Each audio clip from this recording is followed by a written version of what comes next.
Останнім часом набирає обертів тренд на сиве фарбування. Людське суспільство нарешті почали цінувати внутрішній стан вище за чужу думку.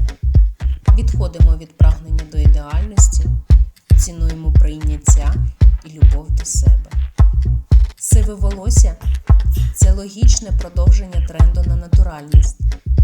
Досі жінки й чоловіки, щоб приховати сивину, яка з'явилася, фарбують волосся. І роблять вони це найчастіше не тому, що їм це подобається, а тому, що так прийнято. Бути сивим соромно. Сьогодні ми бачимо безліч успішних красивих жінок, які не соромляться своєї сивини.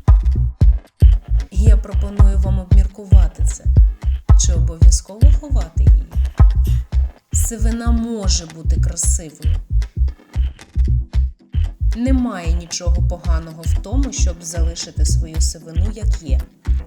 Адже це дуже красиво, якщо волосся здорове і доглянуте, а стрижка сучасна. У будь-якому випадку орієнтуйтесь на себе, слухайте себе,